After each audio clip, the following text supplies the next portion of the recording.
Finally. Behind the mic, settled in, kids tucked away, and we've hit another milestone. Episode 400. We got a lot to talk about. A lot of scuttlebutt from the combine. And I told you this is when shit gets real for me. The draft becomes real, the offseason becomes real, trades become real, free agency starts to become real. Everything starts to become real at the combine. It's the last time that everybody is in one central location that matters. Now, you get the owners, in the league rules committee getting together and things of that nature, but this is the last time before things get crazy that everybody comes together in one central location. And this is why you get all the conversations about trades. This is why you start getting conversations amongst agents and their clients for new deals. Hey, if you're not going to pay my guy, how about we start shopping him for a trade? And so we start hearing all of these things in Indy. This is good stuff.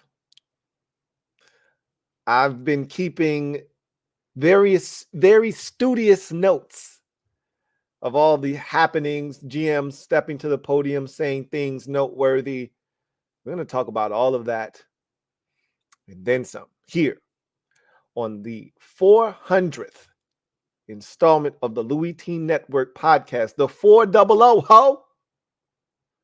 You're locked in to the LouieTeeNetwork podcast that starts now.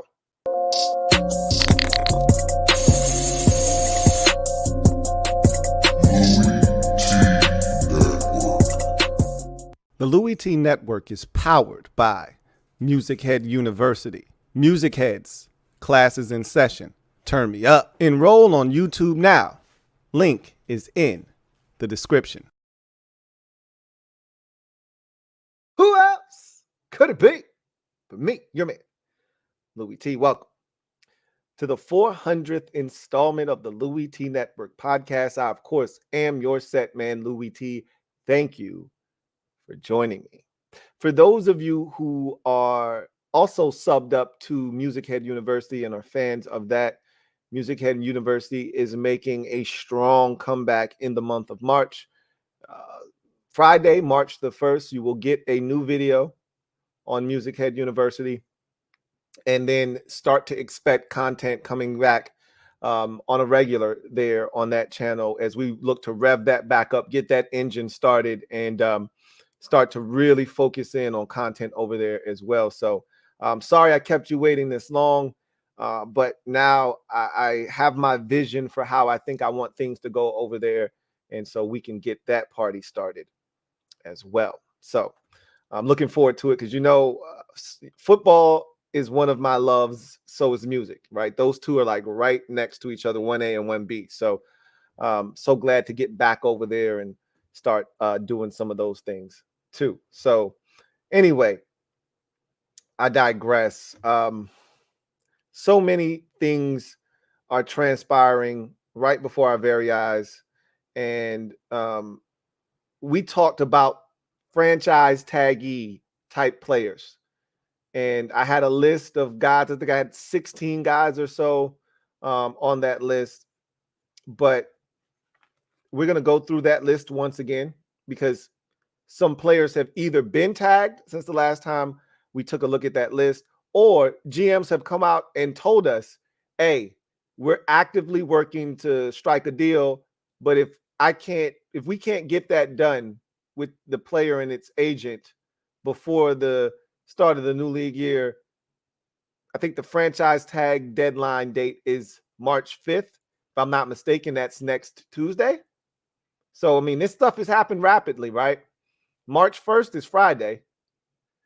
2nd is Saturday. Sunday is the 3rd. Yeah, the 5th is Tuesday. You got till Tuesday to tag your players. And so a lot of these GMs have stepped up to the podium over the last 24 to 48 hours and said, hey, if we can't get a deal done, we got other options, meaning we're going to use that franchise tag. And then if you're not going to use the franchise tag, you'll just come out and say it. No, we're not going to use the franchise tag, but we are actively talking with that player's representative to try to see if we can't get a deal done, right? So we'll talk about all of those things and then some. So without any further ado, let's get to the proceedings this evening, shall we? I think we shall. Let's do it. Let me drop this gem on your melon. Open your mind, let your conscience be free. You're now rolling with your man, Louie T-double-E. Let me open you up. Get you thinking a little bit. So let's go through what I want to first do. So this is going to be a de facto in case you missed it. We haven't done that in a while. And so I thought it was only fitting. We going 400. I'm going to bust out some of the oldie but goodies, man. Some of the OGs of the OGs. Gym dropping session is an OG. So is in case you missed it. So we're going to get into some of that tonight too. So we'll combine the two so that we can get the social media maneuvers, another OG in the game. Before closing up shop with garbage time. Y'all know how all of this works. If you want to have some discussions, you can start lining up your comments. Throw the super chats out there if you want to jump to the front of the line. Y'all know how this works. We'll get to some of those comments a little bit later on in the show. So let's start with some of the names of players who have and have not received the tag or will not receive the tag. So we'll go through that list that I came up with last week very quickly. And then we'll start going through some of the things that we've heard from the combine, from some GMs, from coaches, et cetera, et cetera. We've heard some funny quotables, right?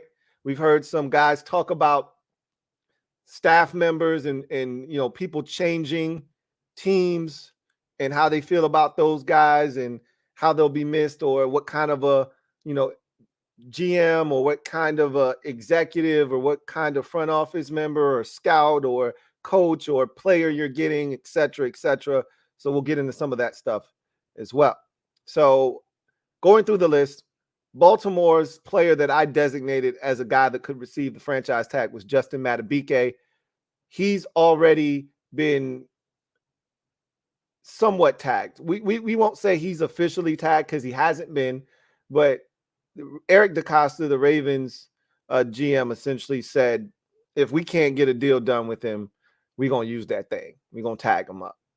So and we expected that. The man had 13 sacks this year. You're not going to just let that kind of production walk at a premium position like defensive line. When you get guys on the interior of your defensive line that can post those types of numbers, that's a game changer right there. You don't let that walk and hit the streets. That's part of the reason why the Chiefs are probably not going to hold on to L'Jarius Sneed, because I don't think they want to let Chris Jones walk away. It's that simple. When you got a guy at that position that can do what Chris Jones can do, what Justin Madubuike can do, you just don't let him walk away. So they've already said, if we can't get a deal done, we'll tag it. So let's go ahead and stamp him with a tag. Brian Burns in Carolina. We didn't hear anything from their GM, Dan Morgan, their newly christened GM, Dan Morgan. But he did say this. All right. So I told a story because he did say this. They haven't made a final decision, but he said they're exploring all options. Okay. He said a lot of nothing with that statement, that they're exploring all options. So Brian Burns has leverage in this situation. Okay. He knows that the Panthers turned down an opportunity to trade him, not this past trade deadline, but the one before that, when the Rams offered them 2 first-round picks for his services and they declined. So he knows you really don't want to lose me. Now, it's a different front office since that decision was made. Everybody that was there isn't there anymore. Scott Fitterer is no longer their general manager. And so you could look at it from a multitude of ways. They could be like, hey, we didn't have nothing. Now, Dan Morgan was in that front office still, but he wants 30 million or north of it. And with the new money that's in flux now, the cap moving from 224 to 255. We talked about that last podcast. He knows, and all the players know, and all their agents know, it's a lot of money out there. And Burns knows he has a little bit of leverage. A lot of times, the way players view the franchise tag is, if you tag me, now I'm not just looking at this year's tag, I'm also looking at next year's tag number. So what they usually do is, let's say, for the purposes of Brian Burns, think the edge rusher tag or the defensive, I think it's linebacker. He would be considered a linebacker because actually their tag is higher than a defensive end. Let's say it's $24 million. If you were to tag him, it's 24. If you do it again next year, let's say that number goes to 28.5. You put those two numbers together and you would get what, 52, right? 52.5. So in his mind, I'm not signing a deal that doesn't pay me. And this is what the agent would be thinking. My client's not signing a deal for anything less than $27.5 million per season. Because if I take this year's tag and next year's tag and combine the two, the average of that is $27.5 million. So you can't get me for anything less than that. So that's where the bidding, that's where the conversation begins. But Burns has made it abundantly clear. I got you by the scrotum. I want 30 or more. And the Panthers are like, we were thinking more like 24, 25, maybe even 26. We think we'll go as high as 27, but not any more than that. And so they're at an impasse. Sounds like the tag is going to come into play here. That's what it sounds like to me. But what we've heard is that there are 3 players in particular this year that have tag and trade implications attached to their names. Burns is one of those guys, okay? We'll talk about the other 2 when we get to them. But Burns has not been tagged yet. I surmise if a long-term deal isn't reached by the March 5th deadline, they're going to tag him. Jalen Johnson in Chicago has not been tagged. They're still working actively to get a deal done there. Everything in Chicago right now is surrounding the number 1 overall pick in Justin Fields and Caleb Williams. So nobody's even thinking about Jalen Johnson right now, but they've got a decision to make. I assume that if they don't get a deal done with Jalen Johnson, they'll tag him, but we'll see. We talked about T. Higgins last week. He has since been tagged, okay? He is the second of the 3 players that we talked about, or that I referenced just a few seconds ago, about having the ability to be tagged and potentially traded. He's already been tagged. He's the only player in the NFL thus far to actually officially have been tagged. L'Jarius Sneed has been informed that he will be tagged, but he hasn't been officially tagged yet. But that's happening, okay? But T. Higgins has been tagged. Now, there's been a different conversation surrounding T. Higgins this year. Duke Tobin, who is the acting general manager. They don't technically have a general manager in Cincinnati, but he's the acting general manager, right? For all intents and purposes, he's the guy that we call the general manager in Cincinnati. He said last year, if you want a top tier receiver, go find your own. He's our guy, essentially, about T. Higgins. Bad back, hands off. You want a receiver, go find your own. This year, he's like, yeah, about that. Yeah, things change. People change. Hey, let's let bygones be bygones. T's a Bengal, and we love T, and T's a really good player. But hey,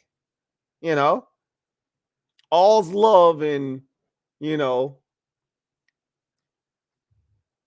in trying to find a way to get everybody happy. And we took care of Joe, and we got Jamar kind of, hanging around waiting for his bread. And yeah, it's getting a little tight over here. So if you're interested, we're listening. All of our phone lines are open. Hit me. We can talk. So they're actively listening. They've made it abundantly clear that they don't mind holding on to T. Higgins for another year on this franchise tag. But if you need a number one wide receiver, we got a guy. I'm not saying, I'm just saying. So a little bit different tune this year from Cincinnati. So T. Higgins has officially been tagged. We'll see if he remains tagged or if he gets dealt at some point during the offseason. And one would think that if T. Higgins gets dealt, it would come sooner rather than later, because whomever he's being traded to, you would assume would have to pay him. You're not trading for T. Higgins and not giving him a new deal. That's not how that works. So you'd assume it happened before the start of free agency, because once free agency hits, all the money dries up. You're going to spend a lot of that bread. And the prevailing thought would be, let's just wait until after the draft. Let's see if we can't draft us a receiver that we feel really good about. But waiting until the draft means you've probably used up a bunch of your money by then. So I think if someone's going to trade for T. Higgins, that would probably take place prior to the draft, because if you're Cincinnati, you'd like to get that draft capital going into the draft so that you can replace T. Higgins immediately. So we'll see what happens there. We talked about the running back position and how that was the most tagged position a season ago. Guys like Tony Pollard and Josh Jacobs and Saquon Barkley were all tagged a season ago. None of those guys stand to be tagged this year, as pretty much every single one of those teams have come out and said, not going to tag the guy that we tagged last year. So no on Tony Pollard in Dallas. Dalton Schultz, haven't heard anything coming out of Houston. Jonathan Grenard is a tag, potential tag player. I talked about Dalton Schultz.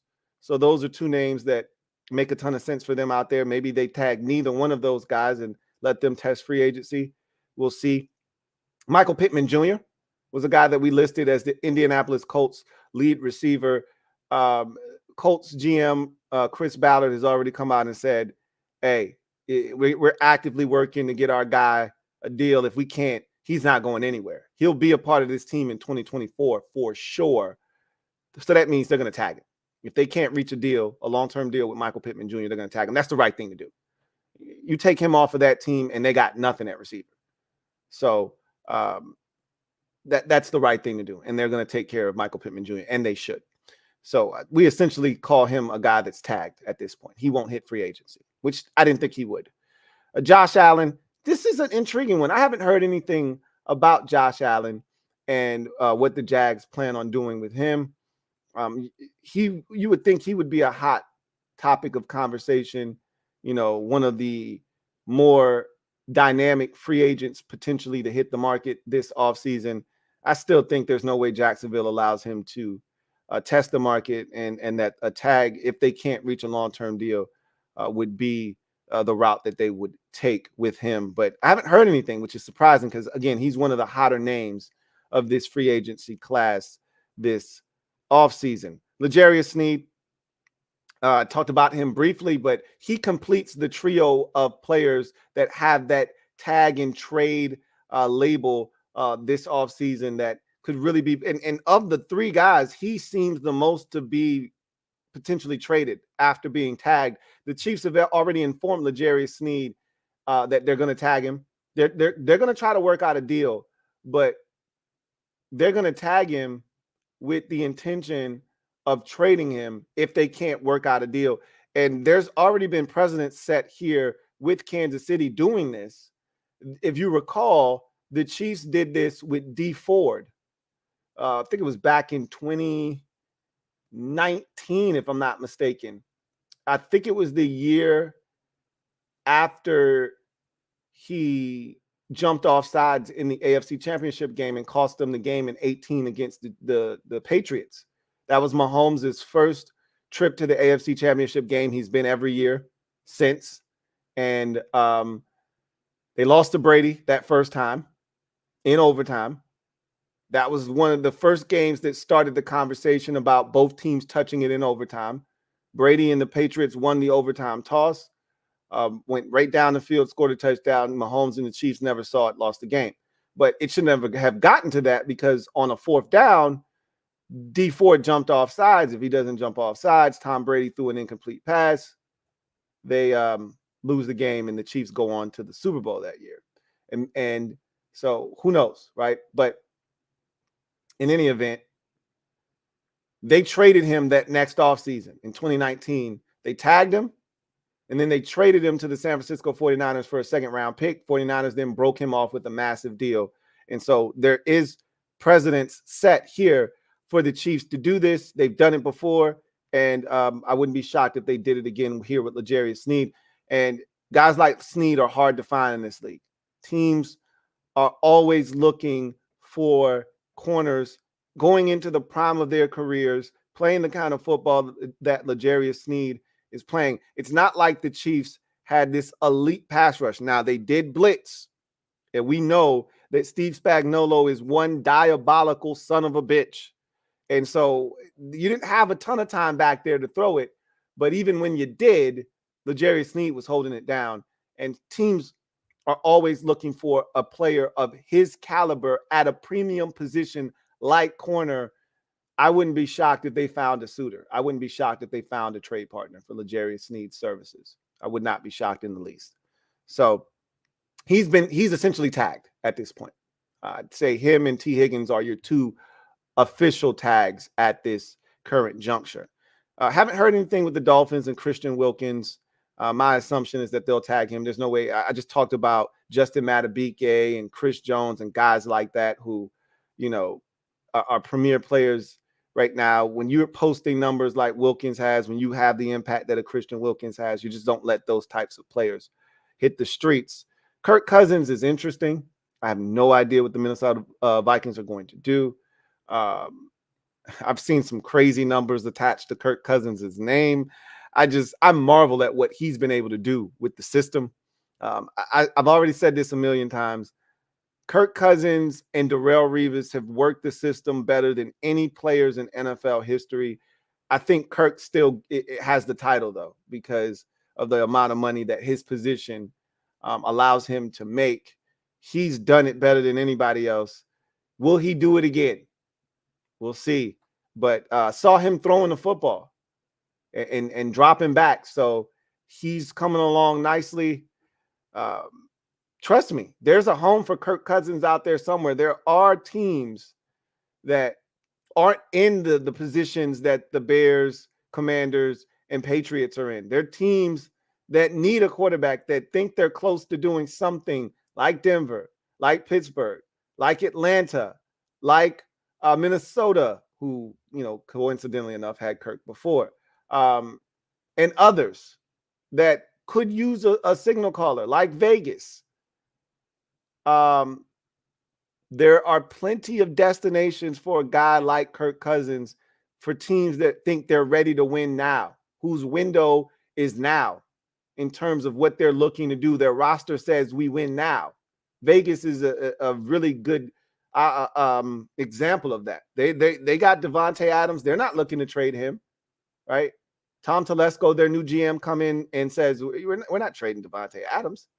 So if you're not trading Devontae Adams, it means you're trying to win now. That's what you're trying to do. You're trying to win now. Well, you don't have a quarterback on your roster that helps you win now. Jimmy Garoppolo clearly isn't the answer there. You gave up on him last year. So they got to figure out what they're going to do. I don't know what Jimmy's contract looks like and what that contractual situation is and what kind of ramifications they have on, potentially moving on from him or, and so if they're stuck with Jimmy, you can't afford to then pay Kirk Cousins too. But we'll see. That's an interesting name. I doubt he gets tagged. Coming off of a injury too, I doubt he gets tagged. Kyle Duggar in New England. Don't think he's getting tagged. We'll see what the Patriots decide to do. Another little tidbit with the Patriots. I don't know if you saw this while we're on the topic and subject matter. Apparently, Bill Belichick was madly in love. Again, it's Lion season. Believe half of what you see, none of what you hear, even if it's spat by me, your man, Louie T. Y'all know how this works. So take this for what it's worth. Take it with a grain of salt. Take it with a whole box of salt. You do what you want to do with this. But I was perusing my timeline on socials, and I saw the insiders. I think it was Kimberly Martin who they had on the desk with them. And she said that Bill Belichick had Jaden Daniels at the top of their draft board. And I'm like, at the top of the draft board, and Belichick got fired after the season? Or they mutually parted ways after the season? Was there even a draft board? What are we talking about right now? Are we making up stuff? What coach that's thinking about his future and, having to decide whether he's going to be back and what coach is putting together a draft board? I don't know. Maybe she just used that phrase to give the statement that she was making credence. I don't know. But she said I can believe that the Patriots really like Jaden Daniels. I can believe that. And why that's important, obviously Belichick isn't there anymore, is Gerard Mayo was there the entire time with Belichick. Does he feel the exact same way? And if he does, if you're Washington and you don't care whether you get Drake May or Jaden Daniels, and maybe you do, and that's the thing, is do you have a preference? If there's not a preference and New England does have a preference, I would use it against them. Hey, I'll take your guy if you don't come up here and get him. Come on. You know you want him. Come on. Come on. If New England's like, nah, we good. And, of course, here we go. Here we go. You knew this was going to happen, and they're not going to stop. This is just the beginning. We've only just begun. We just begun. It's just starting. I saw Ian Rappaport sitting down, staring dangerously into the camera as he uttered the words that I knew was going to come at some point this offseason. I didn't expect it to happen on February the 28th, maybe March the 28th. But February 28th, the Commanders and the Patriots have an interesting decision to make. Those two teams have had discussions about potentially trading the second and third overall picks instead of taking a quarterback, but looking to build their franchises via the draft with capital. Neither one of these teams are close, and they've got to make a decision that's going to really determine the fate of their organization over the next 10 to 15 years. And I went, Ian, come on, Ian. I know you got a job to do. I know what I see what you're doing here. I see your jokes. I see what you're doing here. Come on. What self-respecting team passes up an opportunity to draft a quarterback in the name of building the roster? What sense does that make? Let me ask you this. How often is it? And I remember I subscribed to the theory of building the infrastructure and then dropping the quarterback in. We tried that shit, by the way. Clearly, it did not work. And I will say that we didn't have the right people building the infrastructure either. So that doesn't help. However, do you really think it's smart business? And in that same breath, they said the Patriots haven't drafted in the top 5 since Willie McGinnis was selected 4th overall back in 1994. And I said, do you really think the Patriots have plans on coming back here and being the 3rd overall pick in the draft? Do you really think that they're looking to be this bad again? What team says, you know what? This is some fan shit. This is not how organizations think, by the way. I hear this all the time. Trust me, in the line of work that I do, I hear this way more often than should be allowed, right? I think we should trade back, get picks, and we could take a quarterback in the 2nd, 3rd round, 4th round, or we could just roll with Sam Howell, and if he sucks, then we'll be right back here again, and then we can take a quarterback. Where's the psychological sense in that? Who wants to lose and get back to where they are right now? Who wants to be in the same spot this time next year? Who's looking to do that? I sure as hell ain't. I told you, I hate losing with a passion. It was tough for me to get to this point, but I understood the mission. I understood the assignment. I knew what the assignment entailed, and I said, hey, for the good of the people, for the good of the brand, for the good of my mentals, damn it, we got to lose. And it hurt like hell to watch us rally from 20 points down against the Jets and root like hell for the Jets to, bless me. Sorry about that. Root like hell for the Jets to come back and kick that game-winning field goal. That shit hurt like hell, but I knew what had to be done. We were right there with the Dallas Cowboys on Thanksgiving. And as much as I hate losing to Dallas, I was like, hey, guys, what are we doing? And before I could even start thinking crazy, we go down, Sam takes us down the field. We score a touchdown right before the half. Little read option, keep by Sam. Before we could even get comfortable being down 13-10, the defense gives up a touchdown in like 32 seconds. Bing, bang, boom, touchdown. I was okay. I know what this is. We blocked the field goal against Dallas in week 18. Look, at that point, you were like, bro, just don't F it up now. You've done everything you were supposed to do to put yourself in a position to get you a quarterback. Don't F it up now, right? The same shit we had the year before when we beat them in week 8. Let's not do that again. Because we were fighting our balls off in that first quarter. And halfway probably through the second before the thing went off the rails like it always does. I don't want to go through another season like we did last year. So there's no way you trade the second pick. In this league, it's all about the quarterback. You do whatever it takes to get that guy. You'll figure out the rest of that stuff later. I know there are people out there, if you don't protect him, well, you saw this offensive line, you can get offensive linemen in other rounds than the first. That's allowed. You can draft a lineman in the second round. Hell, if we were that desperate, we could package up our 2 seconds and come back into the first and get an offensive lineman if we saw fit. You don't have to draft a lineman in the first round for him to be successful.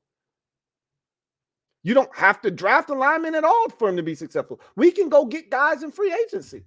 There are other ways to fix what ills we have on the offensive line, et cetera, et cetera. So I said all of that to say this. I watched Ian Rappaport talk about Washington and the Patriots and this massive decision that they have. We're taking a quarterback. And everything points to this team drafting. That's where you start.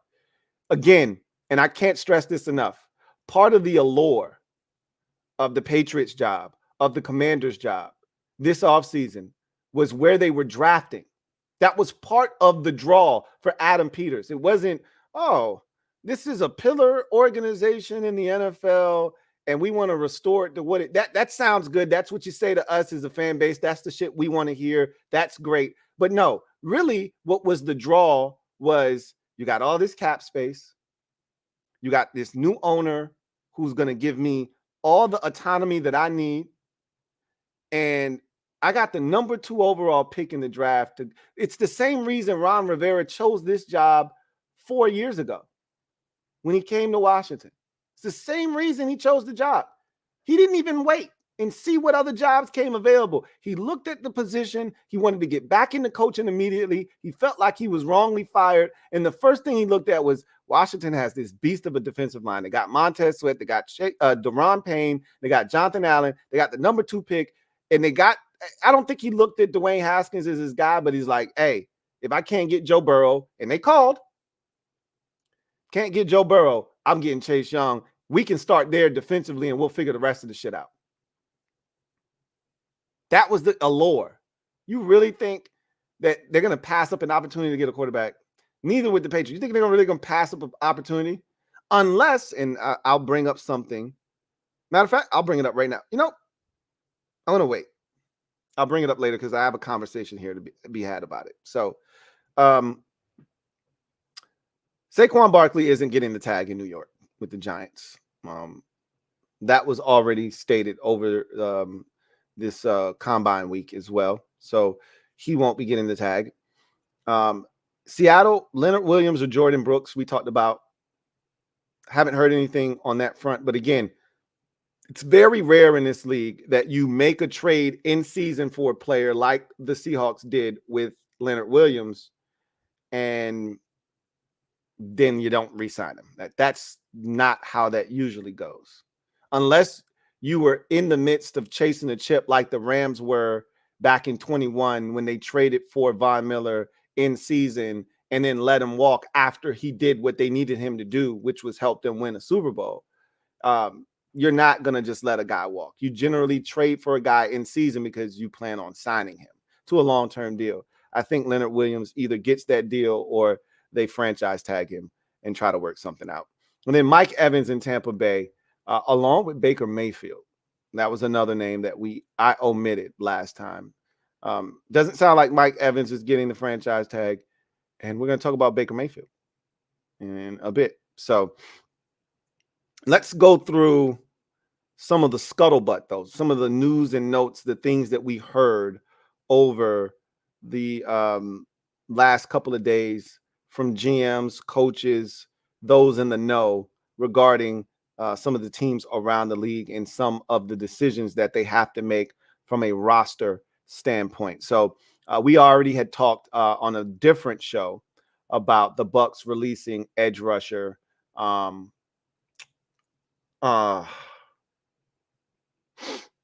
What's his name? Why am I blanking on his name? Shaq Barrett. Okay. So Shaq Barrett was released by the Bucs. We've seen teams all around the league restructure contracts to, kind of start helping them get to where they need to be from a salary cap position for the start of the new league year. Saints have reworked Derek Carr's deal. You know what? As a Washington fan, I'm going to repeat this tomorrow. I was just thinking about this today. We haven't given Ronald Rivera and Martin Mayhew and Marty Herney and all those guys any credit for anything for the most part. We just said, good riddance. You didn't do anything here other than spin our wheels in place for 4 years, essentially. Here's the one thing they did do well, and I will give them credit for this, and I'm going to repeat this again tomorrow night on the Command Post Live. They kept it cash to cap all the way. You see all these teams like the Saints are continuously every year in salary cap hell. They got nothing to show for it. They don't win shit. They're never a Super Bowl contender. And every year they're over the cap by $25 million. And every year they got to do some shit like they just did with Derek Carr, where they got to restructure his deal. And now you're pushing money down the road again. And this is why they never have any money. And they're kicking the can down the road. We never did that with Ronald Rivera and company when they were here. We always kept it strictly cash to cap. We weren't restructuring deals.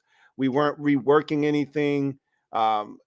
We always kept it. That's why the salary cap is where it is right now. It's nice and clean. The books look good. I got to give them credit for that, right? And so, when you look at a lot of the teams out here, New Orleans restructuring Derek Carr, the Packers restructured Preston Smith's deal to give them some more space. You're seeing a lot of teams having to do those sorts of things. You never really want to do that if you don't have to, but in the case of some of these teams, they have to do that, right? I know the Jets just released one of their offensive linemen. I want to say he was a former Lion as well. I can't remember his name, but he's a guard. He's actually a pretty good one too, but he's getting up there in age. So you're starting to see that happen, right? Guys getting released. Speaking of the Jets, edge rusher Bryce Huff, who I think is a target for a team like Washington and many others out there, will not be tagged.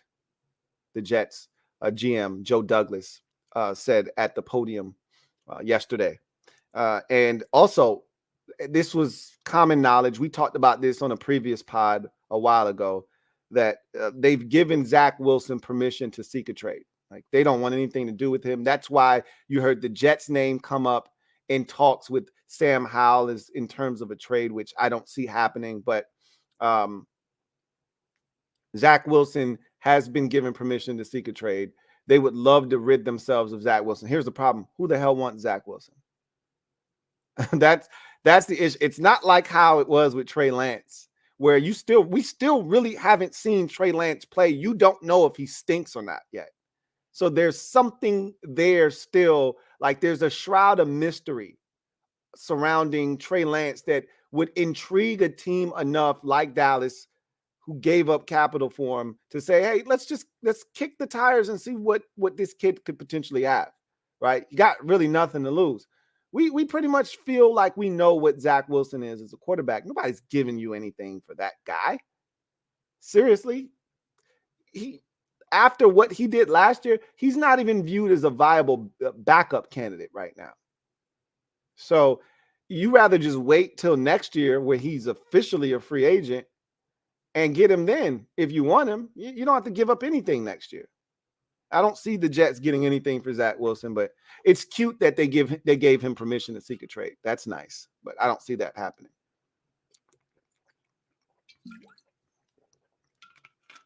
The Rams have announced their GM, Les Snead, Trader Les, announced yesterday that the Rams are not going to franchise tag offensive guard Kevin Dotson, who is one of the best guards in football right now. At the age of 27, he's going to have an opportunity to test free agency. There are going to be a lot of suitors for his services. He was already one of the targets, I think, for the Commanders going into this process. And let me be clear, and this is something else that I'm going to repeat tomorrow on the show. The NFL having a higher cap isn't good for Washington, just so you know. We want other teams to be broke. You want other teams to not have cap flexibility. The more the cap extends, the more breathing room teams that might have been barely penny pinching and broke, now they have some space to maneuver. Now they can go out here and be a little bit more aggressive. Now you've got more competition, and it drives up the price for some of the items, so that it's not a good thing. Now you could be thinking about it from Washington's perspective. Well, they've got more money. This is great. And that is good. But so do the Cowboys now have more money. They were dead ass broke. Now the Giants and the Eagles have more money. Again, other teams have more money now, right? So the Titans have more money. And they were right there with Washington to begin with. The Colts have more money. They were right there with Washington. So they can get a little bit more aggressive as well. That drives up the price. So Kevin Dotson, I think, is going to be high on a lot of people's list. He'll be one of those day one free agency acquisitions. He'll come off the board very quickly. We'll see where he ends up. But the Rams said they're still trying to negotiate with him. I don't think it's going to get done. I don't think it's going to get done at all. The Bears, I talked about this, I believe, on a separate program. I don't think we addressed this on the podcast yet. But their GM, Ryan Poles, said that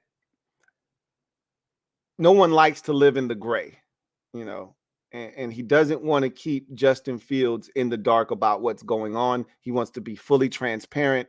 And he said that, I quote, aim to do right by Fields, by Justin, if trading him is the option that we're going to pursue. If that's the direction we decide to go in, then we want to make sure we move him prior to free agency. Closed quote, essentially. And I'm paraphrasing a little bit of that, but anytime, and I said this on, the Washington show, anytime we start using phrases like do right by a player, that doesn't mean you don't do right by a player by signing him before a certain time. Because if you're looking to sign a player, you control that timeline. If you want to use a franchise tag, you can. If you want to strike a deal with him, you can compromise. They can compromise. You control that narrative. If you want to do right by a player, that means giving him an opportunity to get out there, get his money, turn him loose, put him in a position where he can get comfortable, get acclimated, etc., etc. That's what is synonymous with doing right by a player. Look, the Bears are trying to make sure that they cross every T and they dot every I. I don't blame them. They're still trying to give any team out there a chance. If you are desperate enough for Caleb Williams, and you don't do anything right now because you want somebody to fall in love with him. You want somebody to go to the combine, sit down with this kid and go, we got to have him. We got to have him. Because if you really want to trade Justin before free agency, you really want to do right by Justin, then you can't wait till the pro day. But you really want somebody to sit down with Caleb Williams. They've already watched the tape. They love him.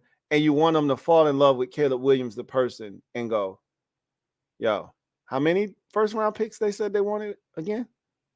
Like, what kind of a package do they want? Hey, call Chicago. Hey, get Ryan Poles on the phone. Like, that's what they want. I don't think that's happening. And so I think they're going to ultimately trade Justin Fields. It's feeling more and more like they're getting Caleb Williams number 1 overall every single day that passes. It feels like they're getting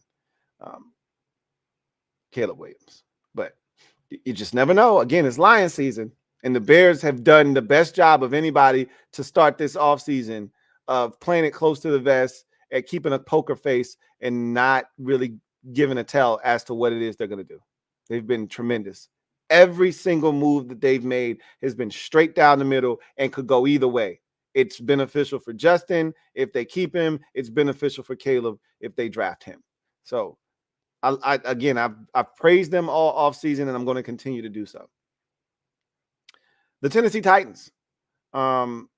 They sound like they're going to move on from Derrick Henry. I don't think that's a surprise to any of us. Part of me likes the fairy tale happily ever after ending that we never get in the NFL. As I told you, it's rare that a legend in the game finishes his career where it starts, like without playing with another team.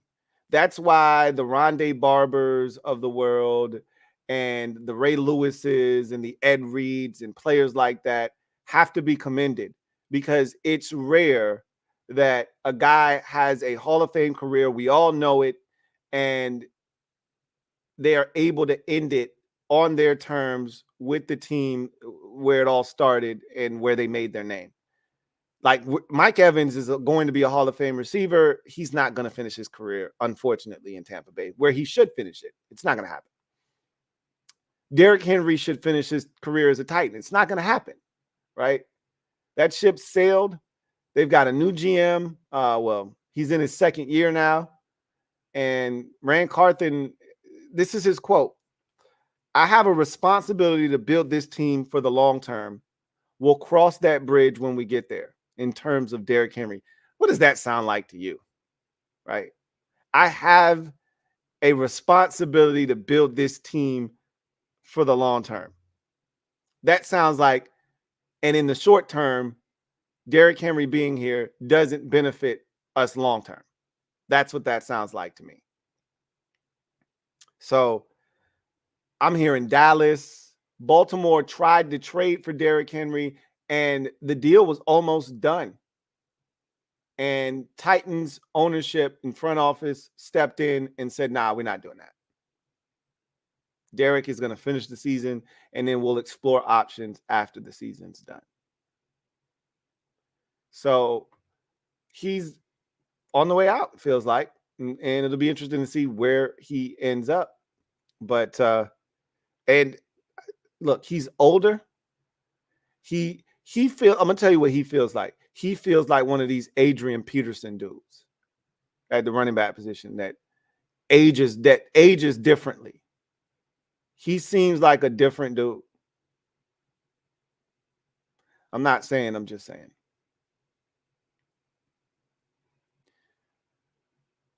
Tampa Bay.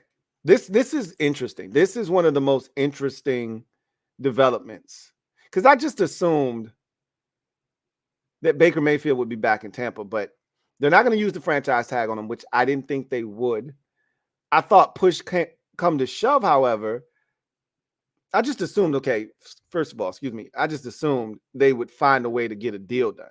I just assumed that. You're Tampa Bay. It's not the sexiest place to play. You just made the playoffs and messed around and won a playoff game. So you don't even have a first round pick that's even remotely close to put you in a position to draft a quarterback. Baker played well for you. Just kind of feels like at this point of his career, where he's at and where you're at as a franchise, he makes the most sense for you. So I just assumed he'd be back. And he may ultimately be back in Tampa Bay. But what if he doesn't get a deal done by the time the new league year starts and he becomes a free agent? If you're not franchise tagging him, which the Bucs have already said they're not, then what? Baker's interesting because he set career highs essentially across the board last year. Touchdown to interception ratio was tremendous. Completion percentage was outstanding. He threw for a bunch of yards. He took care of the football. He won a playoff game, almost won another. Baker played well this past year. But we've seen this before from Baker. Is the ultimate gotcha quarterback, right? Just when you think it's safe, Baker shows up and does some crazy shit to throw you a curveball and get you thinking, damn, was I wrong about Baker? Rookie season, outstanding. Second season, trash. Third season, outstanding. Breaks the Browns' curse, takes them to the playoffs, wins a playoff game, almost beats Mahomes in Kansas City. Next year, awful. And then the wheels fell off of the Baker Mayfield train. You know, traded to Carolina, ended up on 97 teams, it felt like, and ultimately resurrected his career on a 1-year, $4 million deal last year in Tampa Bay. So now what? Is he going to play like he did last year, or is he going to revert back to the pattern of good bake, bad bake, good bake, bad bake? We just got good bake, so does bad bake show up? Only one way to find out. But if you're Tampa and you don't bring him back, what are you going to do? Are you going to start Kyle Trask? Finally? Are you going to draft a second or third round quarterback and give him a shot? Spencer Rattler or something like that? I mean, what are you going to do? But if you're Baker Mayfield, more importantly, what are you going to do if the Bucs just let you walk? There are teams out there, as I mentioned already. There's Pittsburgh. There's Vegas. There's Minnesota. There's Denver. There's Atlanta. There's New England. If the Patriots decide to trade the pick, I don't see that happening. But the only reason I bring that up, and remember I said I was saving this, reportedly, the Patriots were very high on Baker Mayfield when he was coming out of the draft, and they've liked Baker ever since. Again, a lot of the people in that building are still there now. Elliott Wolf has taken over. He wasn't in that building. I don't think he's going to allow that to happen. So, again, I expect them to draft a quarterback at 3. So I'll remove them from the conversation. But they're still Pittsburgh. They're still Vegas. They're still Minnesota. They're still Denver. They're still Atlanta. All teams who need a quarterback. And in the case of Pittsburgh, Vegas, and Minnesota in particular, those are teams that see themselves as playoff teams. Like, we need to win, and we need to win now. We got veterans on this roster that are ready to win. So now, in the case of Vegas, Minnesota, Denver, and Atlanta, those teams are in a position to draft quarterbacks in the first round this year, if they so choose. They're all within striking distance.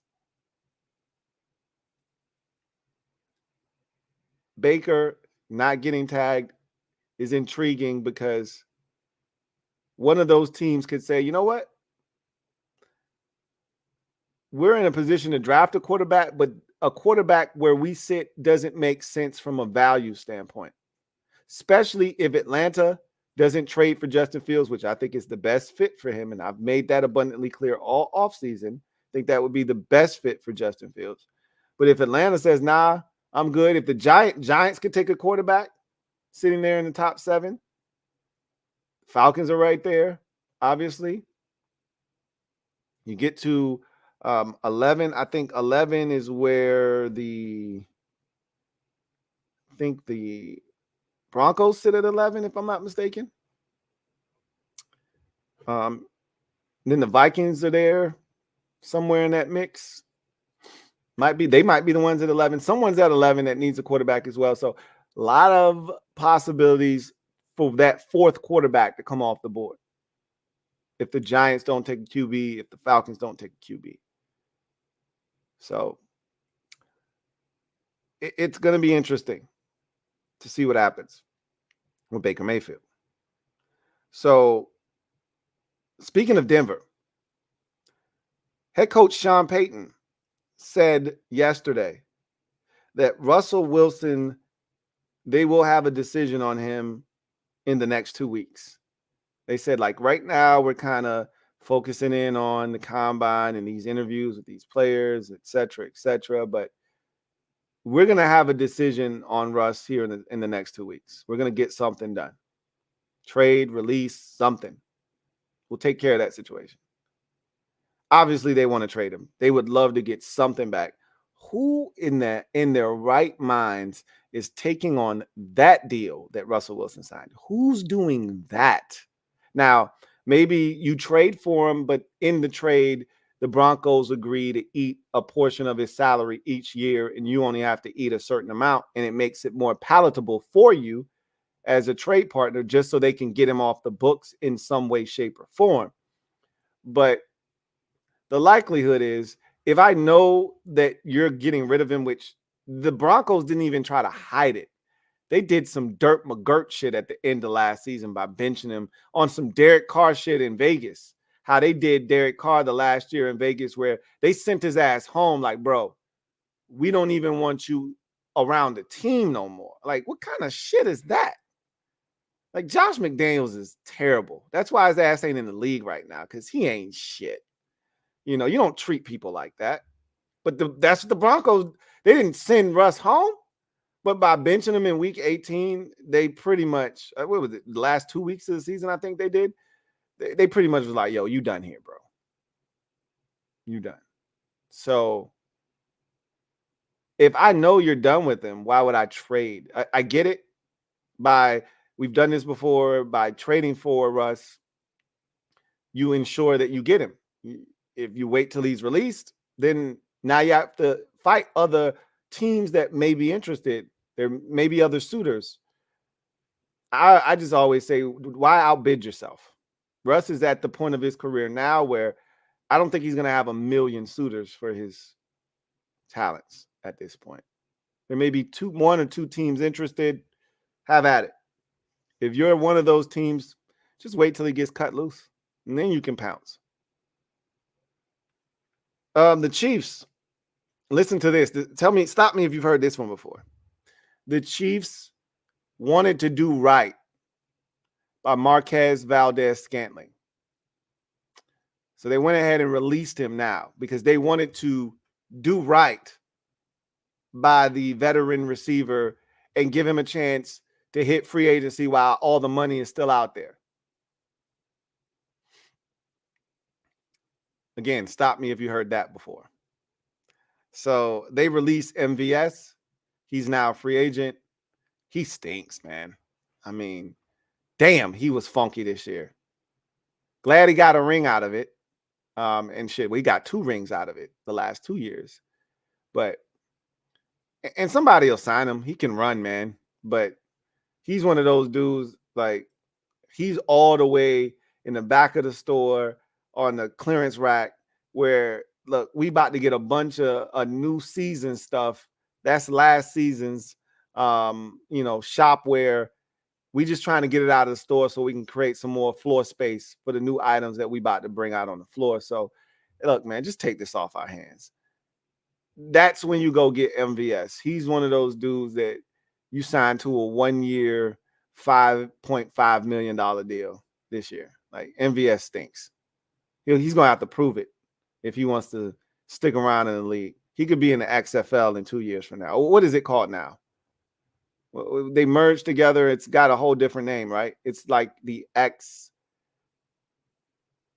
World Football League or something like that. What do they call it now? I don't know what the hell they calling it.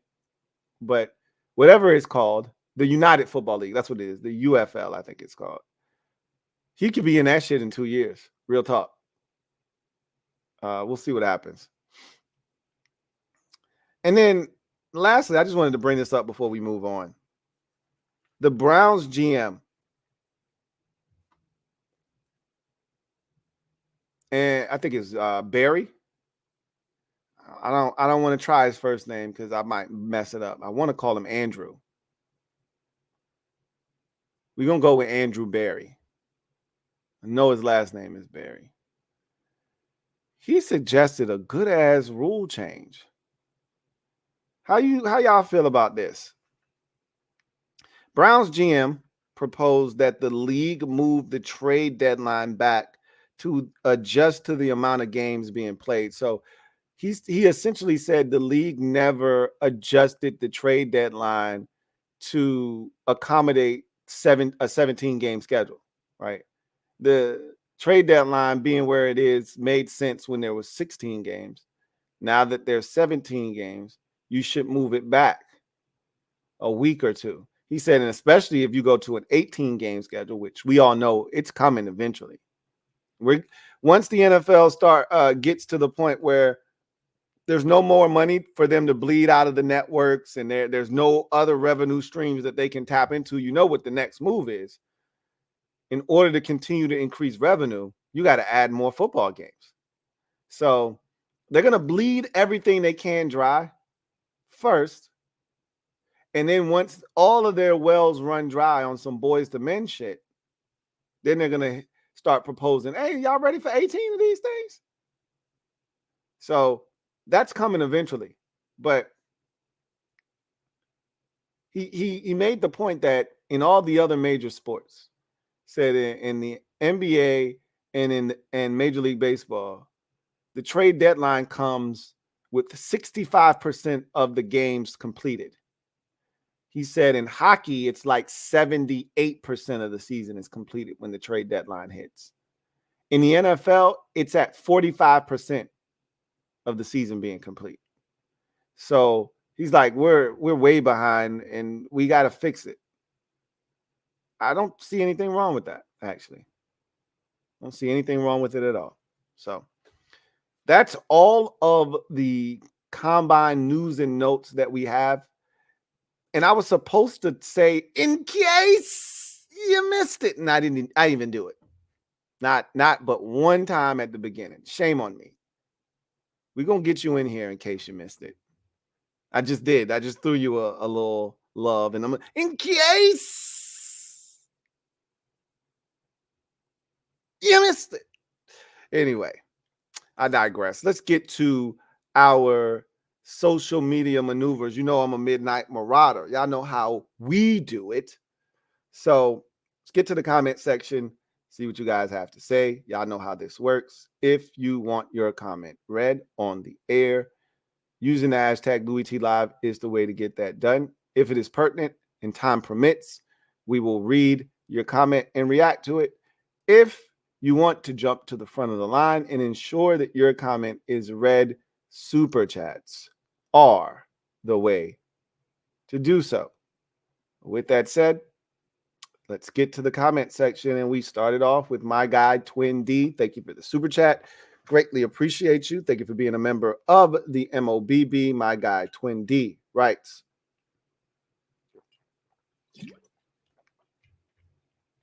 hey, LT. What's up, Twin? What's going on with you? Says, just wanted to remind you that it was me who introduced the idea that the history of the two quarterbacks that draft. Yes, it was you. It was you that talked about 1 and 2, and that sparked an entire episode of the podcast. And I think I shouted you out in that particular podcast, but I had forgotten who it was who had given me the idea. And yes, I remember you bringing it up, and I was so fascinated with that when you brought it up that we turned it into an entire episode, right?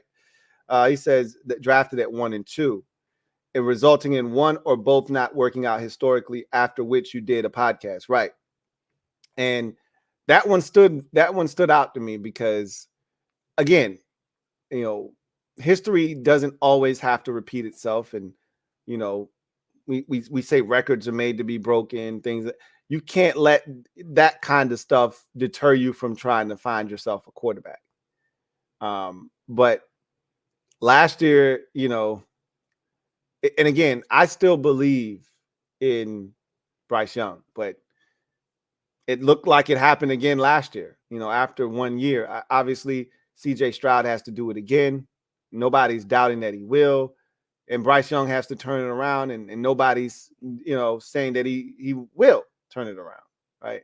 Or that he won't turn it around. Or there are people that are saying he won't, but we'll see, right? With both of those quarterbacks, still a lot of time to go as to whether they've arrived in the case of CJ Stroud or he's a bust in the case of Bryce Young. Whatever the case may be, it's tough when you're picking at the top of the draft because that does exist.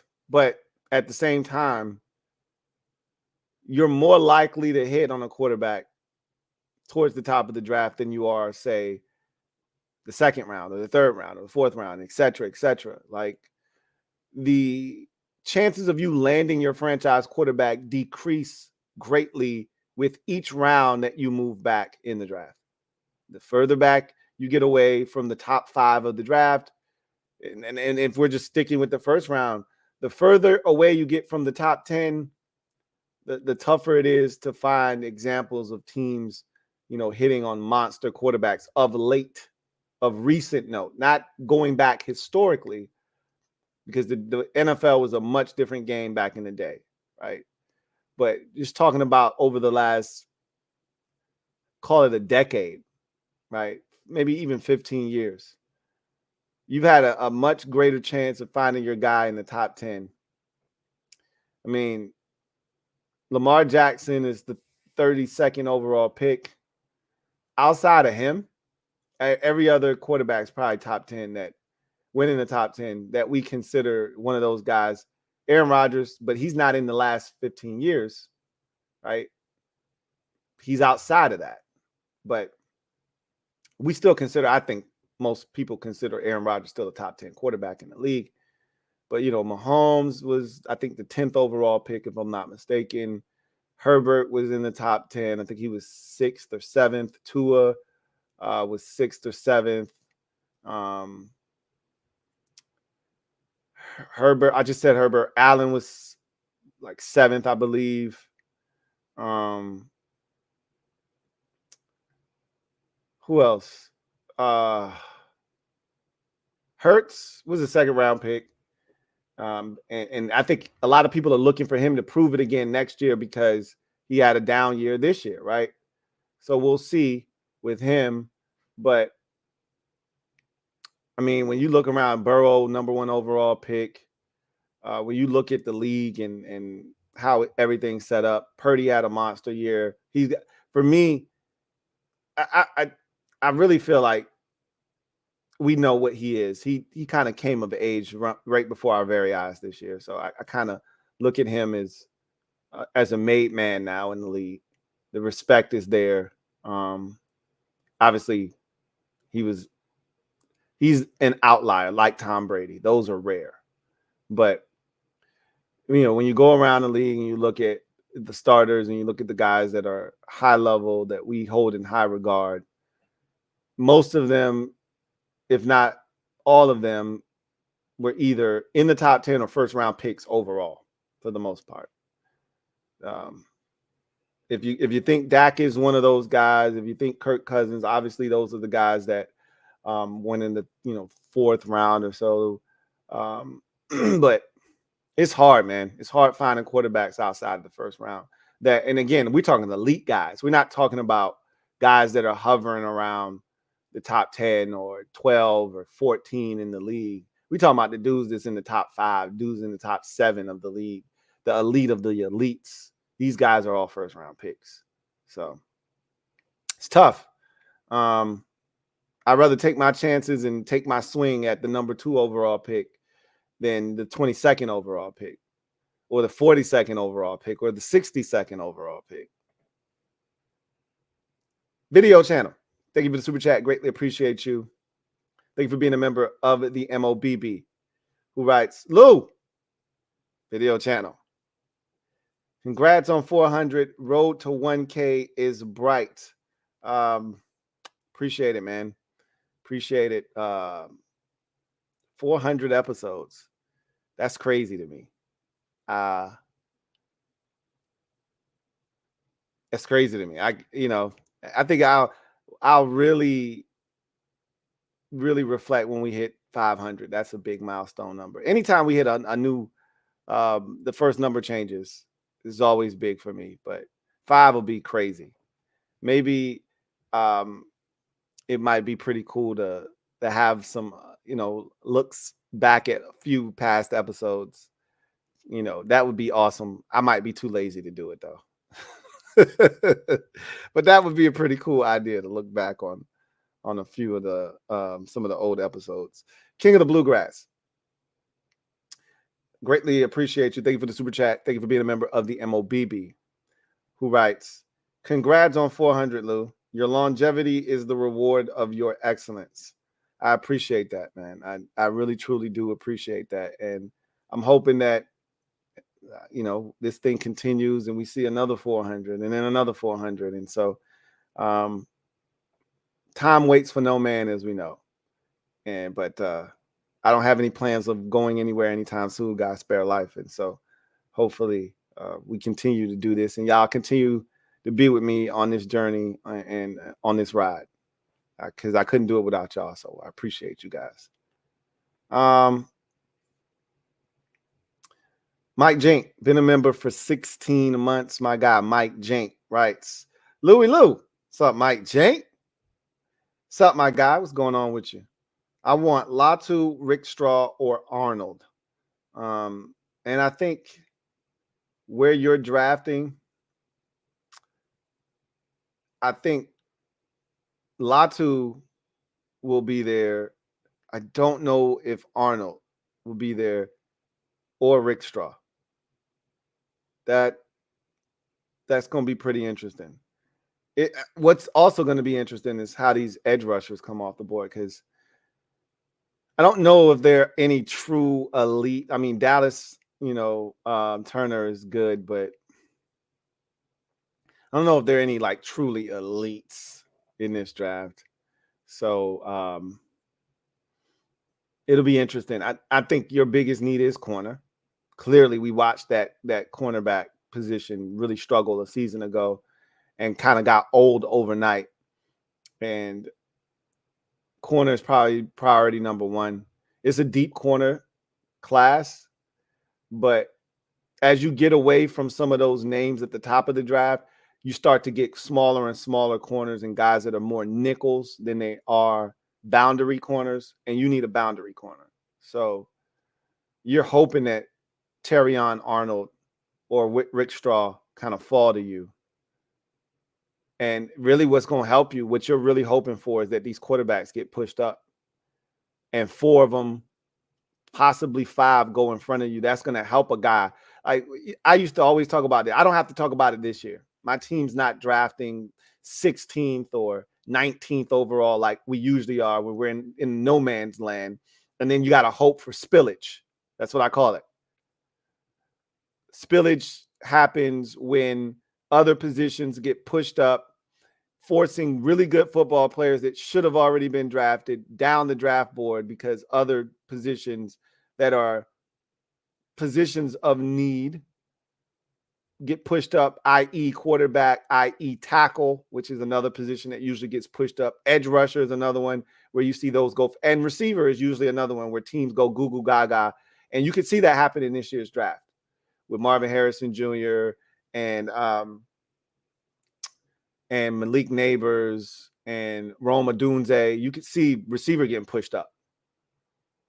And all of that will benefit you if those positions see 4 receivers, 4 quarterbacks, 5 offensive linemen. All of a sudden you look up, damn, 2 edge rushers, boom. You look up and there go your corner sitting there staring you in the face. That's what you're hoping. That's how I always use Marshawn Lattimore as my example of spillage in its finest form. Marshawn Lattimore should have been a top 7 pick, top 5 pick. I don't remember his draft class exactly, but I know some bullshit happened. I really want to believe that was the year that, Cincinnati and teams like that took John Ross and all that. And I think Corey Davis might have got taken by the Titans. It was a lot of foolishness that went on in front of him that allowed the spillage to occur to get him to, I think, 11th overall to the Saints is where I think he was drafted. He had no business getting to 11. He had no business getting out of the top 10. And the Saints benefited from that. And if you can get spillage, it's the further back you are, which I think you might be too far back to really benefit from spillage. The further back you are, the less likely you are to receive spillage. Spillage is usually for those teams hovering around the top 10, right? The further back you are, you're in the 20s, you made the playoffs. The further back you go, the less likely, even if there's spillage, the less likely it is to reach you. Because the teams that are hovering around the top 10 in that 15, 16 range are like, oh shit, we had a top 10 grade on this dude. They going to take advantage of the spillage. You're not going to get to take advantage of it. But we'll see. As I always say this time of the year, there's 42 first-round picks. Everybody thinks every player is going first round until they don't. There are going to be 1 or 2 surprises that none of us saw coming. Maybe those happen in front of you, and it pushes some players down, and you're the beneficiary of that. One of those 3 players will be there at your selection. So if you have a preference as to which one you want first, 1, 2, 3, that would be interesting. But the likelihood is one of those 3 players should be there. But there are no guarantees in this thing. You know how it works. Gear Cell 1. Thank you for the super chat. Greatly appreciate you. Thank you for being a member of the MOBB who writes, Just saw Ron at the combine wearing butt out Carolina blue yoga pants. Tragic. You in these yoga pants, man. I swear. You in these damn yoga pants, gear self. Funny you did bring him up. I did see Ronald. I think he got an award from Goodell and his wife for something. They gave out some sort of honorary award. Jennifer King and some other dude got one as well. Other coach around the league got one. So I did see Ronald, and he had on an NFL sweater. That was nice. Ronald's a good dude, man. He'll land on his feet somewhere as a analyst. He'll be on somebody's network this year. And I think he'll be back in the market next year looking for a defensive coordinator job. He'll take the Jack Del Rio route, probably work at ESPN for 2-3 years, and then hope somebody gives him a call and gives him an opportunity to get back in the league. We'll see if it works out for him or not. Brian N., thank you for the super chat. Greatly appreciate you. Thank you for being a member of the MOBB, who writes, congratulations on 400. You're a stud, in my Adam Peters voice. That means a lot coming from you. Anytime somebody, uses the word stud in their Adam Peters voice, it means a lot.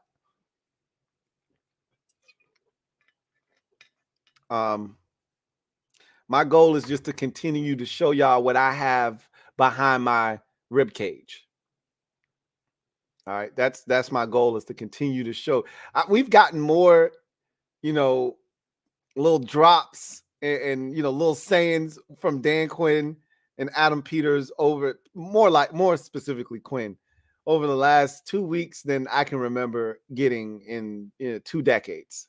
Right, these have been excellent.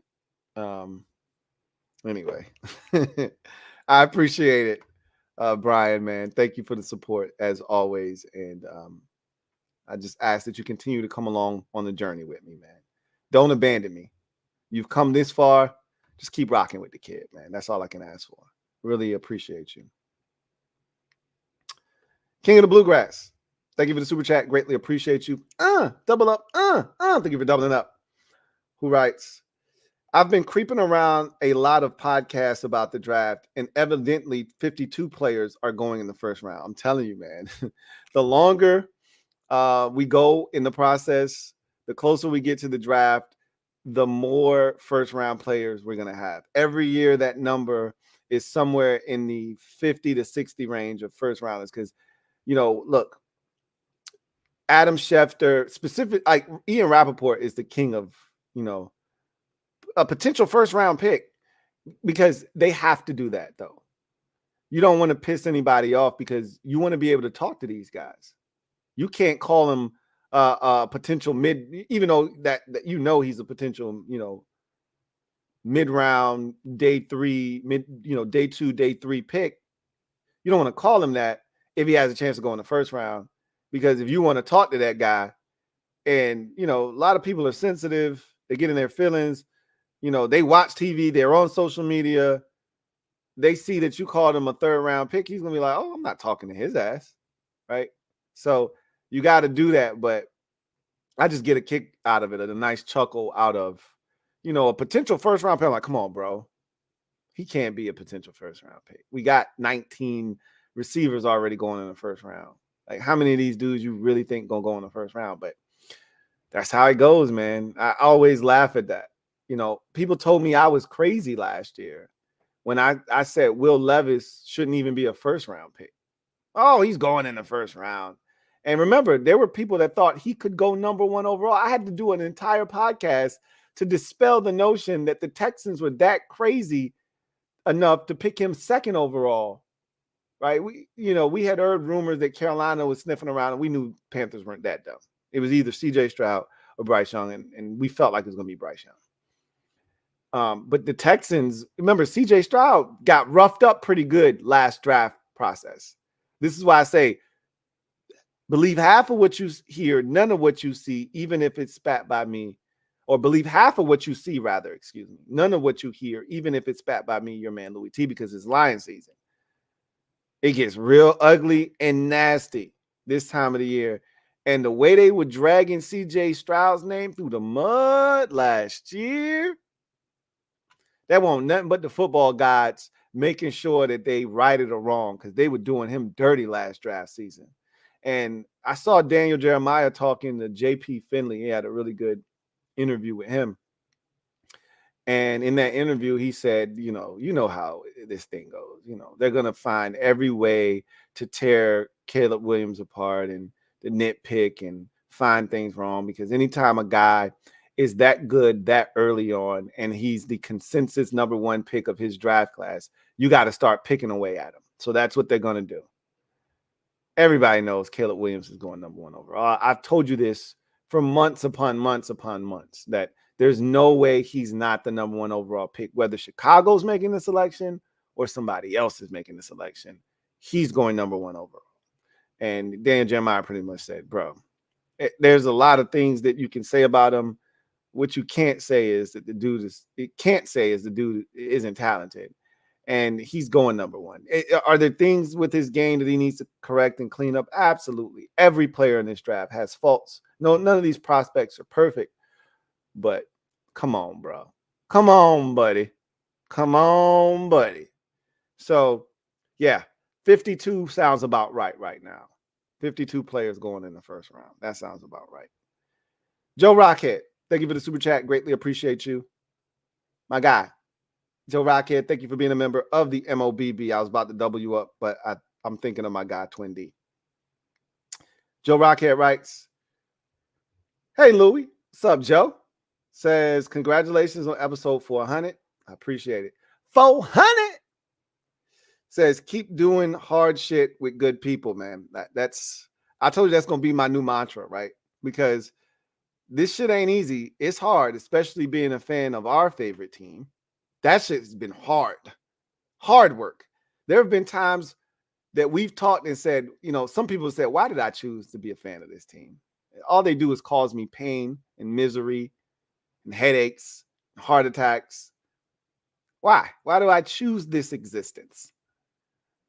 But y'all are good people, and I've said that already. And I wouldn't do this with anybody other than y'all. I wouldn't want to do this with anybody other than y'all. So I'm gonna continue to do this hard shit with all of these good people here, man. Like you. So appreciate you, man. He said it's not only interesting, it's important. Now that's one of my favorite Rivera-isms that he left us. If him making sure that the cap was in a good spot when he left, him and Rob Rogers and Martin Mayhew and company, Marty Herney and such left us. If that's the one thing that we give them credit for, or we should at least, two would be a couple of Rivera-isms, and that's my favorite one. Is it interesting or is it important? That's one of my favorites. I appreciate you, man. Joe Rockhead. Thank you for the support. The Big Bad Wolf Beatty. Thank you for the super chat. Greatly appreciate you. Big Bad Wolf Beatty writes, I just want to spread hate today. Uh-oh. Hate. Oh, I didn't even read the comment. I just did it. And then I looked down and you did the hate. So we here. We locked in. He said, that's all.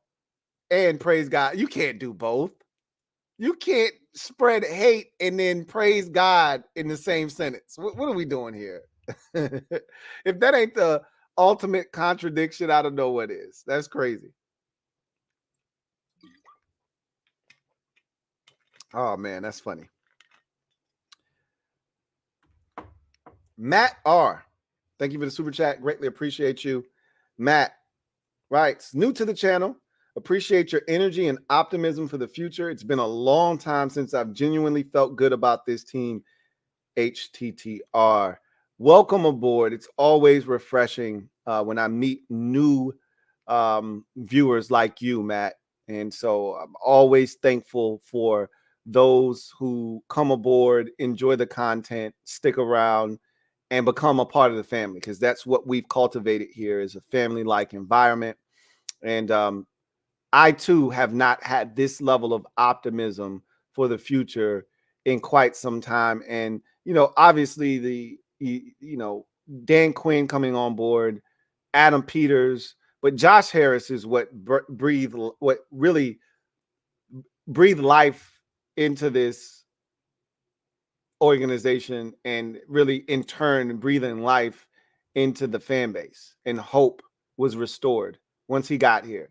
And while it took another year, it was kind of a year delayed for us to really be excited, because there was only so much he could do. He took over in July, literally the day before training camp, and Rivera and company was still here. And so you knew it was still, the stench was still there. Now it feels fresh. It was a little stale last year, even though Harris was here and you were excited. It was still a little stale. The air was still a little stale. Now it's fresh. It feels brand new. It feels like we actually got a shot. At what? I don't know. But we're no longer, it feels like we're no longer going to be the laughingstock of the NFC East, or the NFC for that matter. It feels like we've been, we were one of the worst teams in the NFC last season. We literally, we were the second worst team behind Carolina in the NFC. If not for the Panthers, we would have been the worst team in football. So to say that we have hope and optimism and you feeling good, that's an understatement. And you just got here, so people kill me for this, Matt. So you don't know about this because you just got here, but I'll fill you in. People kill me for that optimism because I'm a glass half full guy. I've always been, I'm always going to be. And every year, if I feel this way, I don't say this just every year just because. Okay, I didn't say in 2019, it feels different this year. I knew we were going to suck in 2019, and I said as much. I didn't think we were going to be good in 2021, and we weren't. Now, they fooled us, and they did the whole Rivera streak thing, and we won 4 in a row, and we got to 6-6 before the bottom fell out of the season. Or was that? Yeah, that was 2021. We got to 6-6, 5 straight NFC East games. We wet the bed, went 1-4 down that stretch, and finished up 7-10.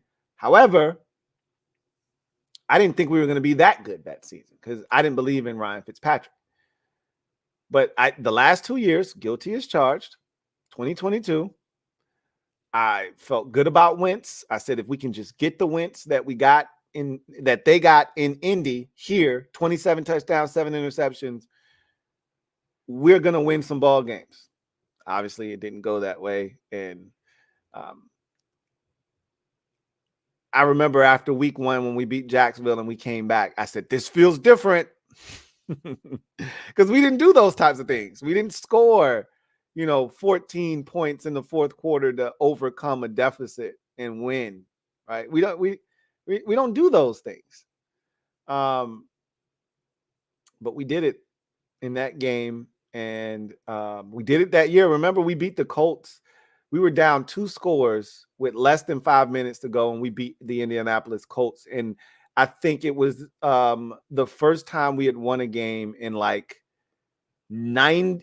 I think it was like some crazy stat, like we were 0-132 or some craziness like that, when we were down 2 scores with under 5 minutes to go, and we came back and we beat the Colts in that game. And so we were doing crazy stuff that year, but it still didn't pan out. Then the next year, all right, Sam Howell, you just got here, so you probably don't know about the campaign I started, and New Howell order and hats and all kinds of stuff. You just got here, so you missed a little bit.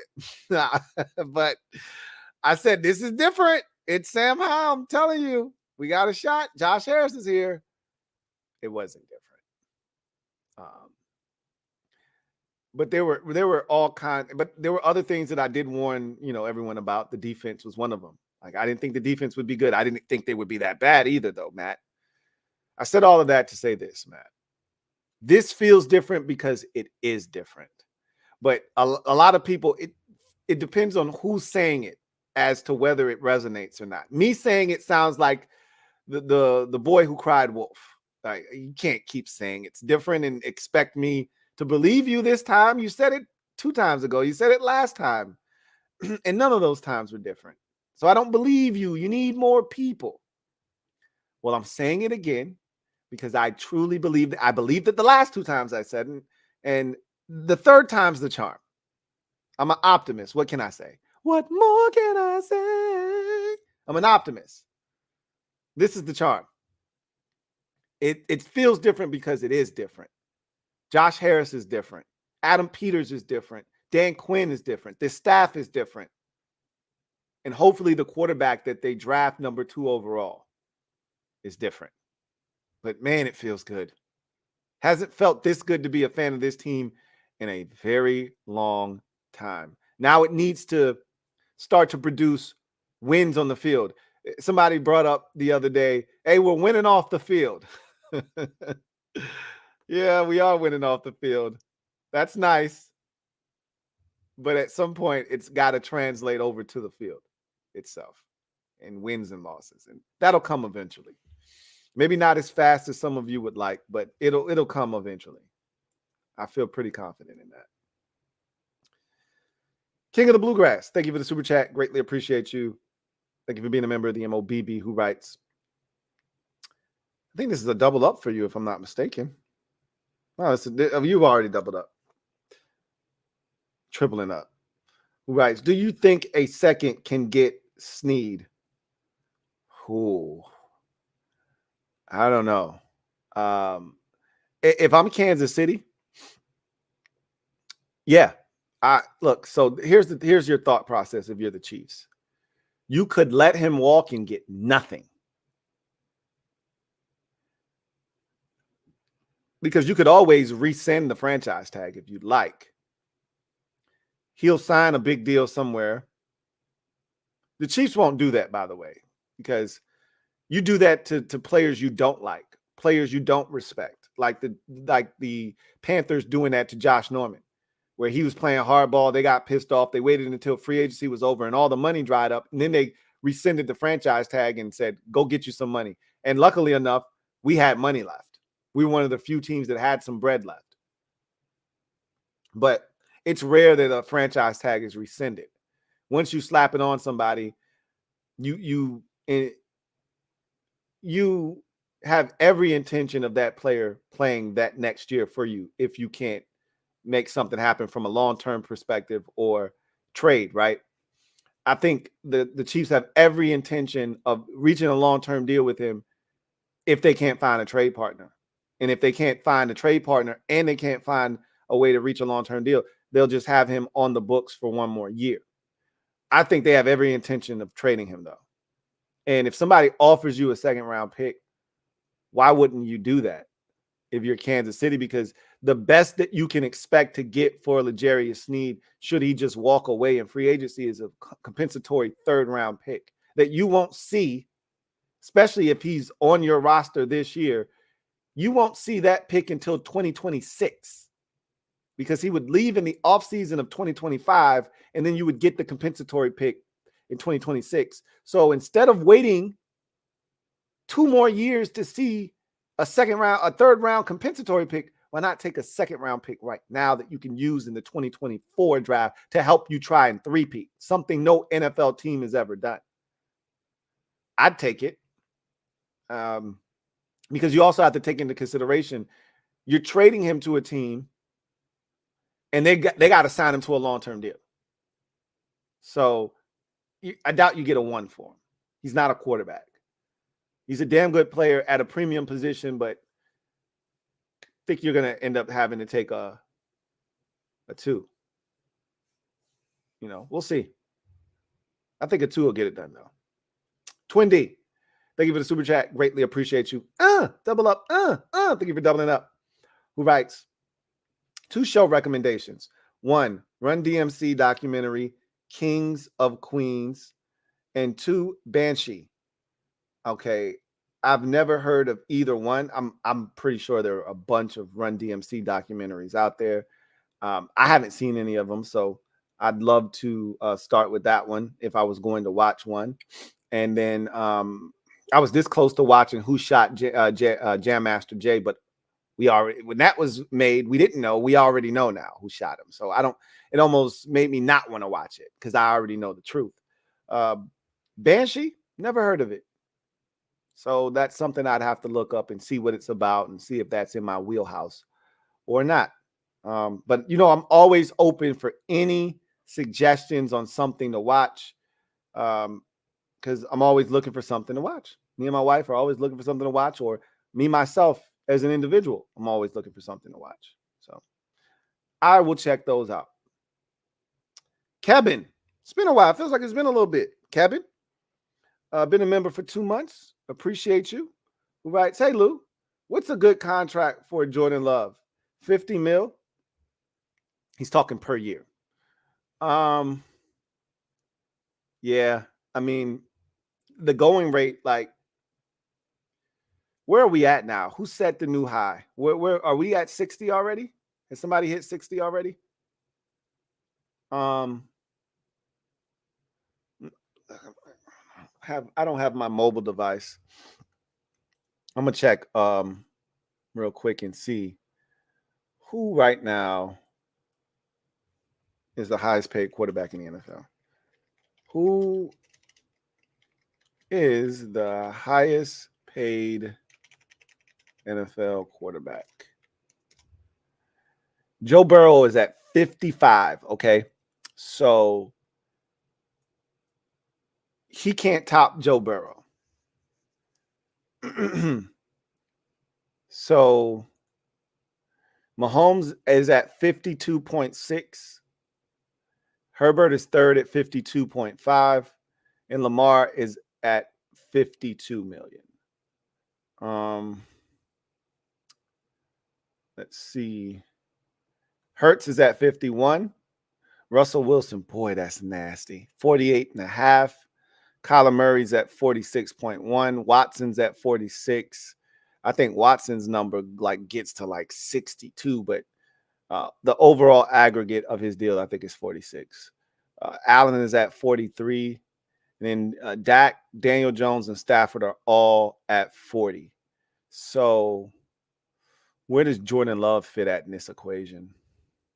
I think 50 is a good number, right? Nestled in behind Jalen Hurts. I think that's a fellow 2020 alum, right? Is Jordan Love. Hurts is at 51. Hurts has played in the Super Bowl. So nestling him in right behind Hurts at 50 makes a ton of sense to me. Everybody else below him in on the list, aside from Josh Allen, none of them have played in the championship round. So, Russell Wilson, obviously, but he doesn't count. He's on the back end of his career. I'm talking Murray, Watson, Allen, Prescott, Jones, and Stafford. Stafford's the only one. He's won a Super Bowl, obviously, but he's also in the twilight of his career as well. So of all of the guys that are still prime quarterbacks, none of them have won past the divisional round, which is where Jordan Love took the Packers last year. So I think he should nestle in right behind Hurts. I'd like that idea. I think that's a good fit for him. I think you hit it right on the head. 50 million a year. So maybe a 5-year, $250 million deal, something like that. And it doesn't necessarily have to be 50 on the nose. It could be 5 years, $252 million, something like that. That makes sense. Put him right there behind Jalen Hurts. I think that's a good spot for him, Kevin. The Great Watubi. Thank you for being a member for 29 months.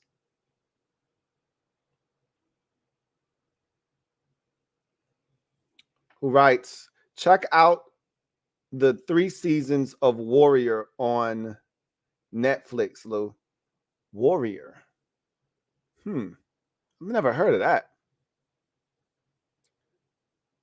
All right, I'll go look it up and see what it's about. The title has me intrigued, but I bet you I go there, I look it up, and I'm like, oh no, this is not me. But I'm going to check it out. Generally, shows with more than 2 seasons already established in the books scare us away. It's just too much ground to make up. But if it's good enough, we'll settle in and we'll do it. So check it out.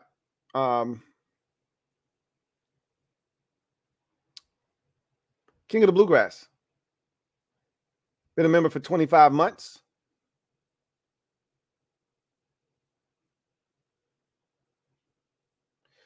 Writes, I just watched the Run DMC Christmas in Hollis, Queens video the other day. That's one of my favorite Christmas songs. I have a bunch of them. I apologize to all of you who I wanted to do so much with the Christmas music this year on MusicHead, and like Christmas just got on me quick this year. It got on me so quick. I looked up.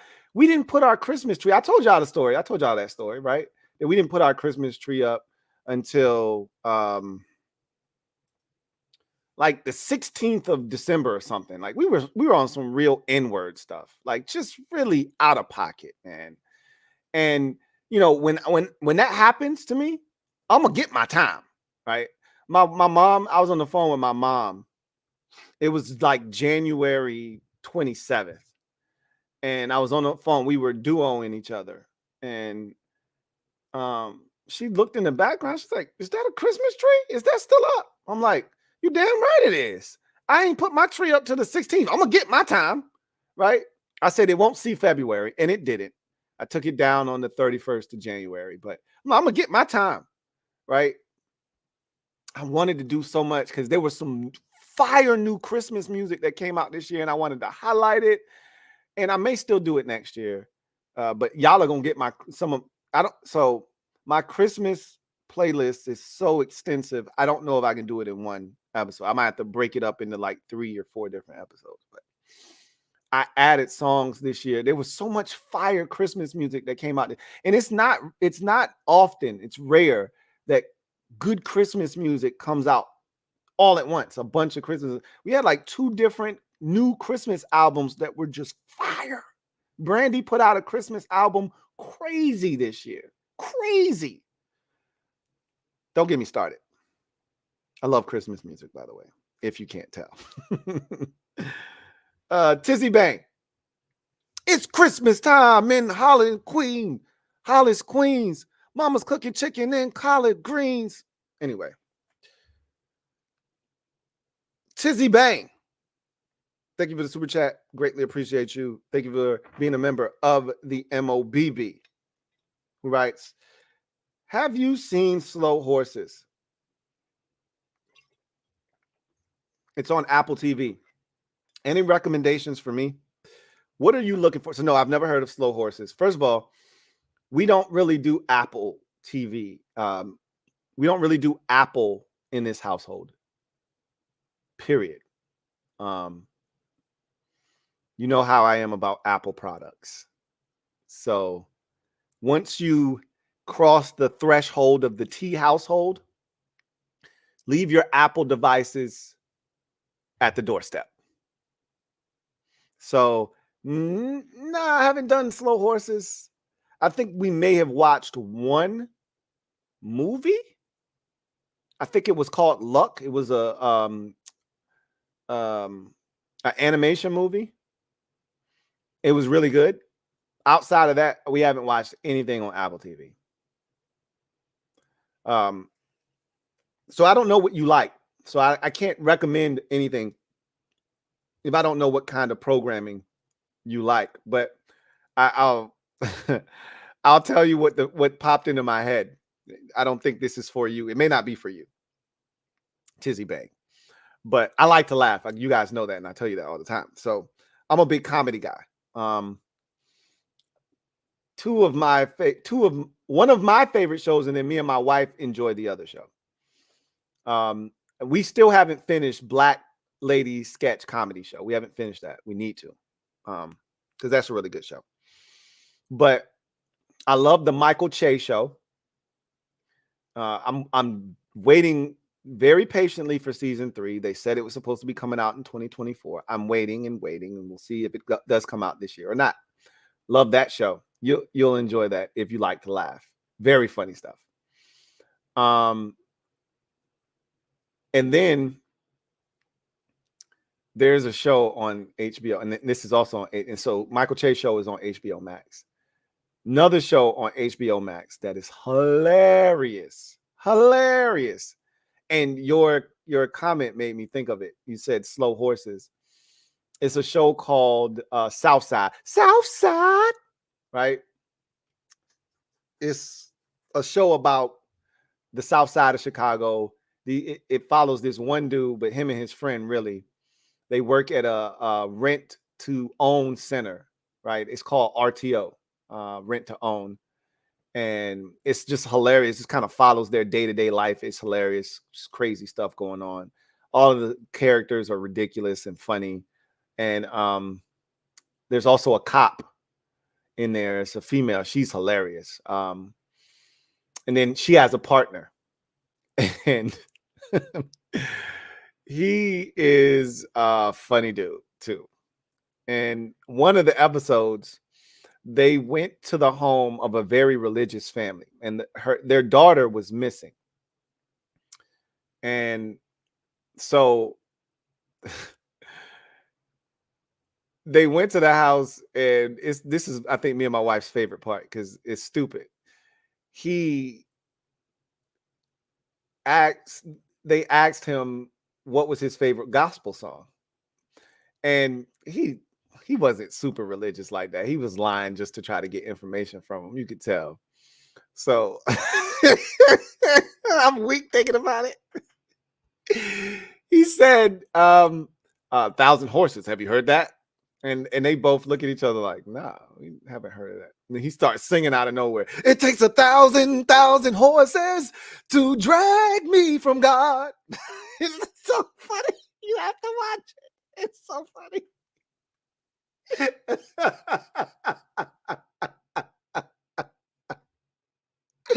You have to watch it.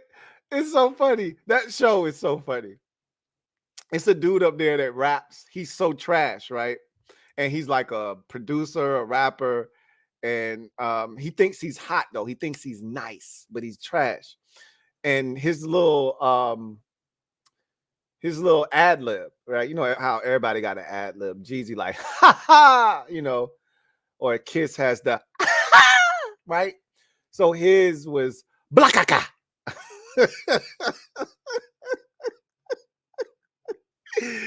Hey, when I tell you that show is crazy and it's just dumb, I'm telling you, you would enjoy. If you like to laugh, you like comedy, that show, I'm telling you, it would get you. Anyway, I digress.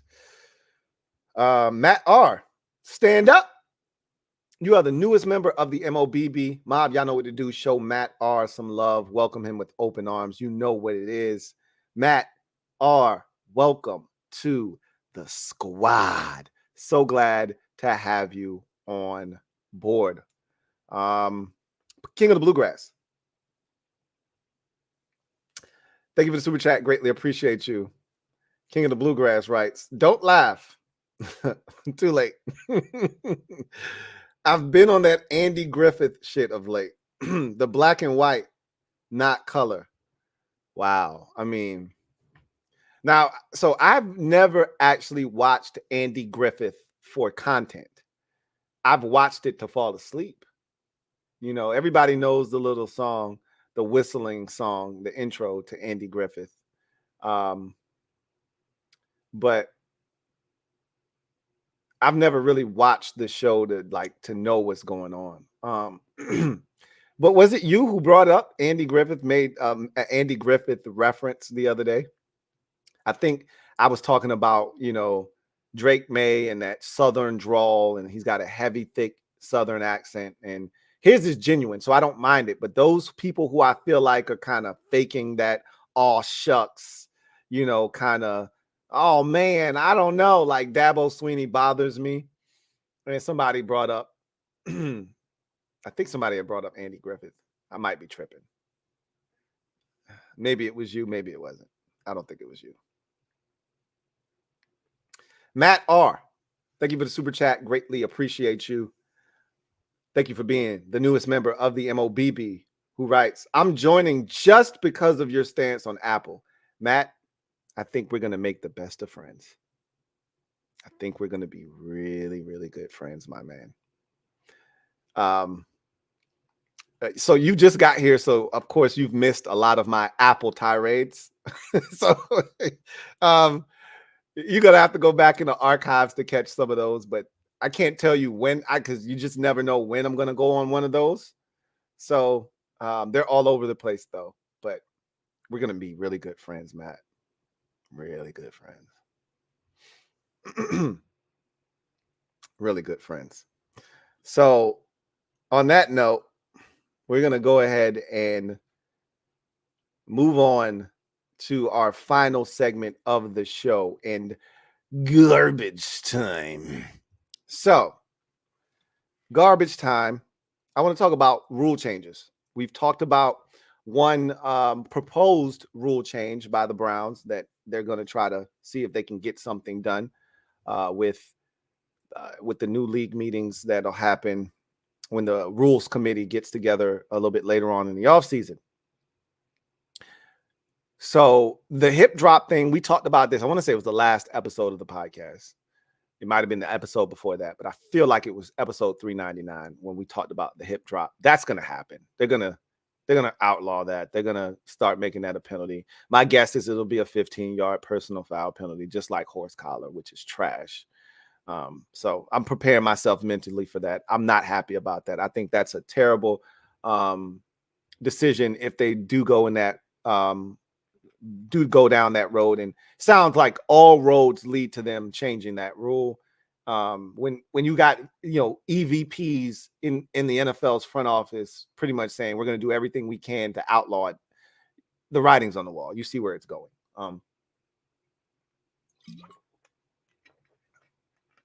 I saw a poll that I think Bleacher Report did about hip drop tackle, and it was overwhelmingly no, don't outlaw it. But we're fans. We're not the ones out there. I wonder, what I really want to know is how players feel. It's funny because they make all these rule changes. They don't consult the players. They think they're doing what's in the best interest of the players, but they usually aren't. A lot of these rules are self-serving because I bet you the players don't want that.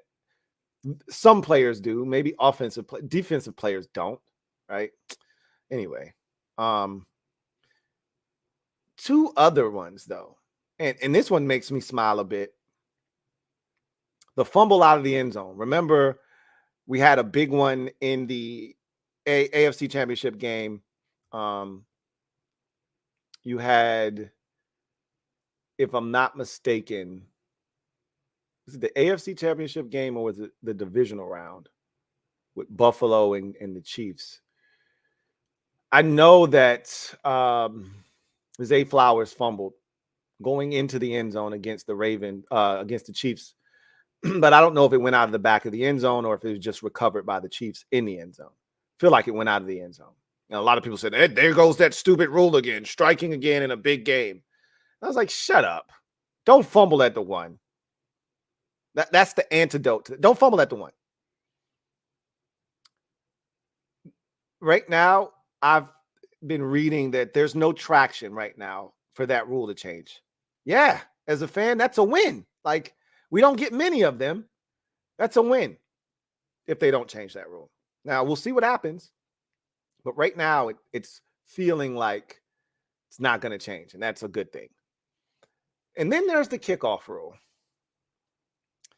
And I think this is going to change. And Troy Vincent, who's, pretty high up in the league office, recently came out and said, we're tired of the kickoff being a ceremonial play. Translation, we want to bring the kickoff back and have it have meaning again. We don't want it to be a useless play that's just a formality for the ball to be put at the 25-yard line. So they're thinking about adopting the XFL kickoff rules For those of you who don't know what that is, so originally the kickoff in the NFL was from the 30-yard line.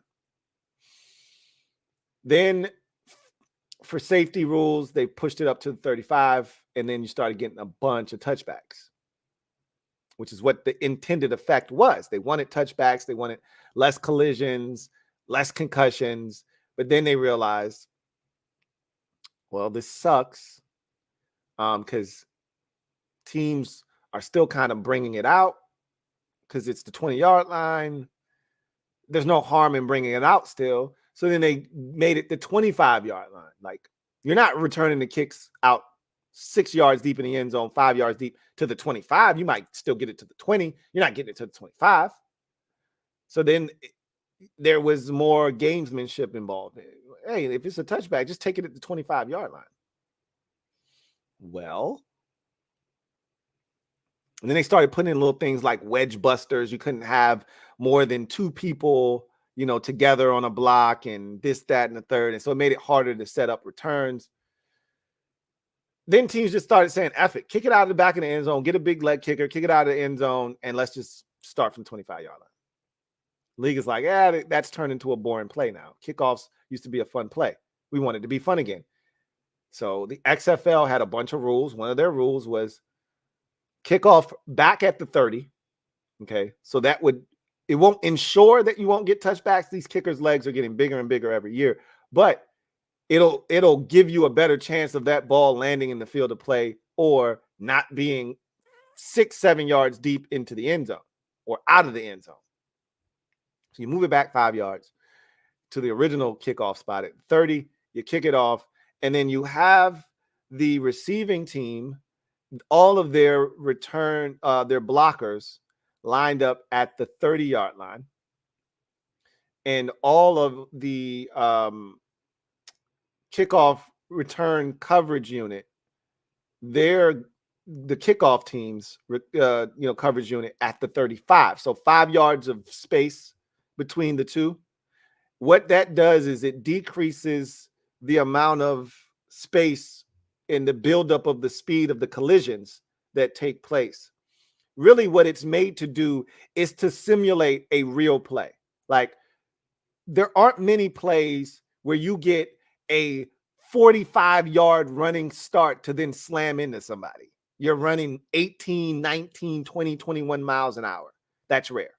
That doesn't happen in the NFL during the course of a play. Unless you're Troy Polamalu and you're running from 30 yards at the snap and then time it up perfectly and dive over the top and smash the quarterback in his face. That usually doesn't happen, though. Most plays, you're lined up, anywhere from 5 to 7 yards away from the nearest opponent, and you're not slamming right into them, So this play, the way that they set it up in the XFL, more closely resembles an actual play. So it brings down the collisions. It increases the amount of returns, and it makes the play exciting again. And that they're thinking about adopting that. And I think they're going to ultimately do it. I think they're really going to experiment, and they may do it like how they do with a lot of their rule changes. They'll implement it for a year. It'll be on a trial basis. They'll try it out for that 1 year. If it's successful, they'll keep it permanently. If it's not, just like they did with the the instant replay of pass interference. It was a 1-year experiment gone wrong. They got rid of it, and they didn't bring it back, right? So I look for that to probably be an additional rule change. We'll find out about the rule changes a little bit later on in the offseason. But Metaphor, thank you for the super chat. Greatly appreciate you. Thank you for being a member of the MOBB, who writes, Ignorant, Lou. I play nice with Android. Allow both in your life. Both innovate to help greater good. Apple TV has so much you're missing. So no provision for you? Look, I didn't say I hate all Apple products. Although I'm standoffish about most of them. But I don't hate all of them. But I specifically hate iPhones in particular. If there's a good show on Apple TV, I already told you we watched a movie on it. I'm not going to not watch the show because it's on Apple television. Okay. But it's not the first place that I'm checking. Because one, of course, with Apple, everything Apple, you got to have an Apple account and you got to do this and you got to sign up for that. And not that everything, most things you got to sign up for. So I don't want to make it seem like that's specific to Apple, but they try to intertwine everything to have everything, roped in, and they try to make Apple ain't shit. Let me just say that metaphor. Apple ain't shit. And they try so hard to make it exclusivity, right? Like Samsung, you can use our chargers for anything. Anything. Nope. Apple wants to be, you can only use our chargers. Now they bitch asses going to the C charger like us. You fought so hard to have this unique charger, and now you got to come to the dark side. And they steal all the Samsung ideas 3 years after we had it and try to roll it out as brand new. Look at what we got. We had cordless chargers 12 years ago. They rolled it out 5 years ago like, oh, look at what we got. Don't get me started on Apple, man. This could get really ugly fast. And then the whole green bubble. We don't make different color bubbles for Apple users when you text us, but yet we got to have a different color so that we don't have an iPhone. F you, okay? F you. You barking up the wrong tree here, buddy. All right, metaphor. You don't want this smoke, okay? I play nice when I want to. But this is my party, and I play nice if I want to. And I don't like playing nice with Apple, in particular iPhones, okay? Anyway, I digress. That's going to do it for me, your man Louie T, here on the 400th installment of the Louie T Network podcast. I appreciate you guys greatly, as always, for the support. 400 down, 400 to go. I love it. Want more of it, and hopefully you'll be along for the ride as we proceed. In any event, that's going to do it for me, your man Louie T. I'm going to get out of here, allow you to enjoy the rest of your evening, and then we will be back tomorrow for the Command Post Live. And then we'll jump right into some combine action. So combine, I think, is going to be Friday, Saturday, Sunday. Hopefully it's Friday, Saturday, Sunday, and not Monday as well. They used to spill into Monday. I think they found a way to end it on Sunday now, which is a blessing. It really, truly is. But we will see. Anyway, I digress. You guys, take care. Have a good one. God bless. Good night. LouieTeeNetwork.